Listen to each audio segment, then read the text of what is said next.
Hello friends, welcome back. Friends, आज हम discuss कर रहे हैं कि डिवाइन मैस्कुलिन के क्या क्या इश्यूज़ होते हैं। डिवाइन मैस्कुलिन्स के भी बहुत सारे इश्यूज़ होते हैं, इसीलिए वो आपके साथ में इस तरह से बिहेव करते हैं। आप चेस कर रहे हो, वो रन कर रहे हैं, आप उसको अवॉइड कर रहे हैं। मतलब बहुत सारी चीज़ें हैं जो आपको बहुत मीन थिंग्स बोल देते हैं। तो ये सब चीज़ क्यों होती है आप दोनों के बीच में, और वो क्या वजह है वो इस तरह से बिहेव करते हैं। फ्रेंड्स, ये क्वेश्चन मैक्सिमम लोग पूछते हैं कंसल्टेशन में, क्योंकि जो भी आते हैं मोस्टली मैम हमेशा कुछ ना कुछ ट्रिगर हुआ होता है उनको अपने मैस्कुलिन से, या उनके मैस्कुलिन ने इस तरह से बिहेव किया होता है। तो उसी के लिए क्लैरिफिकेशन के लिए, क्योंकि जब तक आपको आंसर नहीं मिलता ना, आप बेचैन होते हो, आपको लगता है ये पर्सन इस तरह से क्यों बिहेव कर रहा है। क्योंकि आपकी कॉन्शियसनेस क्लियर है, आप माइंड में बहुत क्लियर हो, हार्ट से बहुत क्लियर हो, तो आप समझ नहीं पाते हो सामने वाला इस तरह से बिहेव क्यों कर रहा है।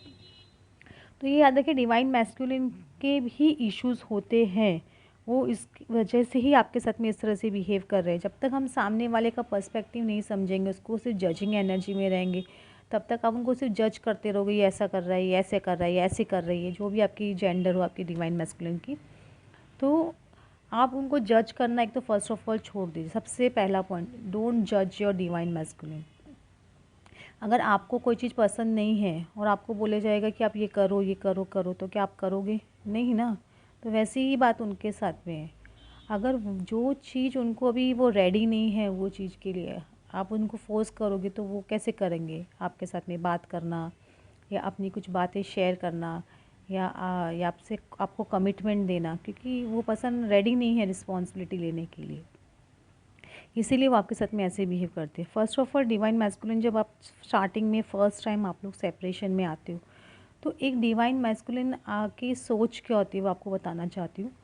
लेकिन इससे आप लोग ट्रिगर मत होइएगा कि वो कैसे मैस्कुलिन हुआ, फिर वो इस तरह की सोच रख रहे हैं। तो उनके ये 3D लेयर उन पे छड़े हुए हैं, तो वो इस तरह से सोच सकते हैं आपके बारे में। हर एक का अलग अलग केस है, डिपेंड करता है। ज़रूरी नहीं कि हर डिवाइन मैस्कुलिन यही सोचे, क्योंकि सबकी इंडिविजुअल जर्नी है। जैसे कुछ केसेस में ऐसे होते हैं, डिवाइन मैस्कुलिन सोचते हैं कि ये मेरे शायद पैसे के पीछे पड़ी है, ये फेमिनाइन, या ये स्टेटस के पीछे है।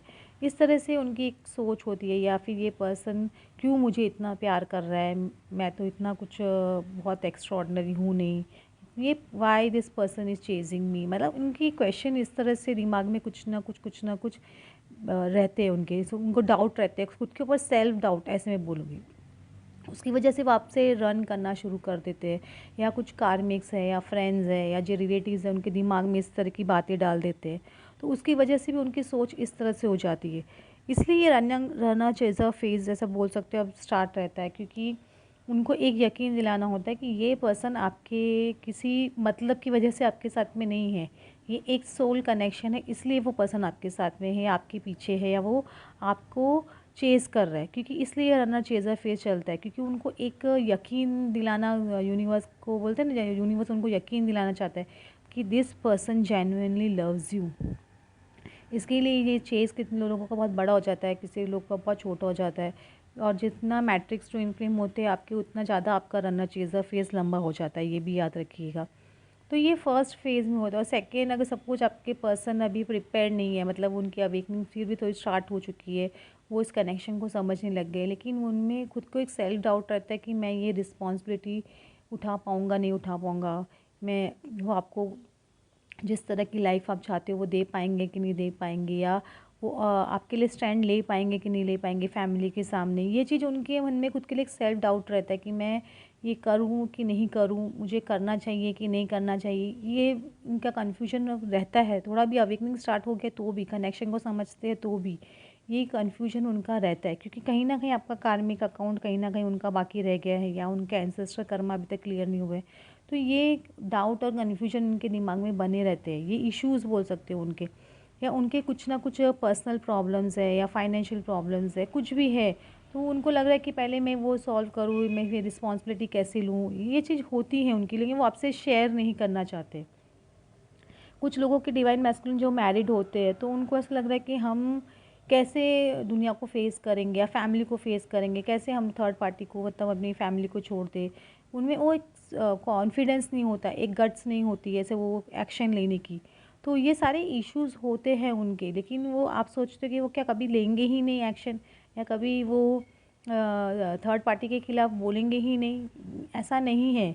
जहाँ मैस्कुलिन खुद नहीं ले पाते एक्शन, तो यूनिवर्स कुछ ना कुछ सिचुएशन इस तरह से क्रिएट करती है कि वो थर्ड पार्टी को पता चले कि आप, वो आपके पर्सन डिवाइन मैस्कुलिन से प्यार नहीं करते, ये उनकी लाइफ में हैवॉक क्रिएट किया जाता है। अगर उनका स्टेटस प्रॉब्लम है, आपको स्टेटस की वजह से रिजेक्ट किया गया है, तो या तो आपका स्टेटस बहुत ज़्यादा ऊंचा किया जाएगा, या डिवाइन मैस्कुलिन की साइड में उनके स्टेटस में कुछ प्रॉब्लम क्रिएट किया जाएगा, उनको फाइनेंशियल ट्रबल्स दी जाएगी। ये सब होते हैं, यूनिवर्स की तरफ से आएंगे, ट्रिगर्स आएंगे, यूनिवर्स की तरफ से प्रॉब्लम्स क्रिएट की जाएंगी, ऐसा नहीं कि नहीं की जाएगी, क्योंकि उनको रियलाइज़ दिलाने के लिए कि लव इज़ वेरी इंपॉर्टेंट। मतलब ये जो कनेक्शन है ये सब चीज़ों से ऊपर उठकर है। जो इश्यूज़ है, वो जो उनके सारे भी जो इश्यूज़ है, वो उनको गॉड बताना चाहते हैं ये इश्यूज़ आपके सिर्फ टेम्पररी है, समझ रहे हो, क्योंकि उनको एक रियलाइजेशन दिलाने के लिए। जब वो रियलाइजेशन कर लेते हैं, इस कनेक्शन को समझने लग जाते हैं, तो ऑटोमेटिकली उनके सारे प्रॉब्लम सॉल्व होने लग जाते हैं। ऐसा नहीं कि नहीं होते हैं। जिन मैस्कुलिन्स को लगता है कि हम कैसे फेस करेंगे फैमिली को, अगर वो मैरिड है, और क्या होगा जब, लेकिन वो सिचुएशन क्रिएट होती है ना, तो वो ऑटोमेटिकली उनके अंदर वो हिम्मत आ जाती है, ऑटोमेटिकली वो पावर आ जाता है उनके अंदर। जो लोग फैमिली की, मतलब जिनके सिंगल है, वो पेरेंट्स के सामने बोल नहीं पा रहे, तो वो ऑटोमेटिकली उस वक्त उनके अंदर हिम्मत आ जाती है, एक सेंस ऑफ कॉन्फिडेंस आ जाता है, एक सेंस ऑफ रिस्पॉन्सिबिलिटी आपके लिए फील करने लग जाते हैं। वो ऑटोमेटिकली ना यूनिवर्स की तरफ से उनको एक पावर, जैसे बोलते हैं ना, आ जाते हैं, क्योंकि उन्होंने एक्सेप्ट कर लिया इस चीज़ को कि वो आपसे प्यार करते हैं और वो आपके बिना रह नहीं सकते। जब वो ये चीज़ एक्सेप्ट कर लेते हैं ना, वो ऑटोमेटिक पावर उनके अंदर आ जाता है, वो रिस्पॉन्सिबिलिटी लेने की भी। समझ रहे हो, कुछ मैस्कुलिन्स की होती है कि एडिक्शन इश्यूज़ है, या कुछ की है ना और कोई प्रॉब्लम्स है उनकी, तो उनको लग रहा है कि मैं ये ओवरकम नहीं कर पाऊँगा, तो उसकी वजह से भी वो फेमिनिन से दूर भागते हैं। लेकिन जब वो ये रिलेशनशिप को एक्सेप्ट करना शुरू कर देते हैं ना, तो ऑटोमेटिकली बिलीव मी, सारी प्रॉब्लम सॉल्व होना शुरू हो जाती है। और ये मिराक्युलसली होता है, ऐसा नहीं कि नहीं होता, मिराक्युलसली सब चीज़ें ऐसे होने लग जाती हैं ना, ऐसा लगेगा कि गॉड ने सब कुछ अरेंज किया आपके लिए, ऐसे लगेगा आपको। तो यूनिवर्स पे फेथ रखिए, आपके मैस्कुलिन्स को एक तो जज करना बंद कर दो, उनकी कुछ ना कुछ डेफिनेटली इश्यूज़ है, लेकिन वो इश्यूज़ आप कुछ हद तक सॉल्व कर सकते हो तो ठीक है, अदरवाइज़ आप सॉल्व नहीं कर सकते हो तो उनको रहने दो, उनके ही ज़िंदगी में, उनको ऐसे बोलते हैं ना, इसलिए सरेंडर कर दो, लेट गो कर दो। आप अपनी लाइफ में अपने आप पे फोकस कीजिए, अपने काम पे फोकस कीजिए, अपनी फैमिली पे फोकस कीजिए, और अपने अपने अबंडेंस पे फोकस कीजिए। वहाँ वो मैस्कुलिन्स को गॉड यूनिवर्स उनको वॉच कर रहा है, वो अपने आप उनको अगर लेके आएंगे जब राइट टाइम होगा आपके पास। इसलिए इस लेट गो करना ज़रूरी है, सरेंडर करना ज़रूरी है। आपके मैस्कुलिन को छोड़ दो, बोलो जाओ भाई, जियो अपनी ज़िंदगी, जैसे आपको जीना है जियो। समझ लो, जब वो प्रिपेयर होंगे तो ऑटोमेटिकली आपके पास आएंगे, ये याद रखिए, क्योंकि उनको आना ही होगा आपके पास, समझ लो, आना ही होगा, ये याद रखना। Okay friends, thanks for listening to me, thank you.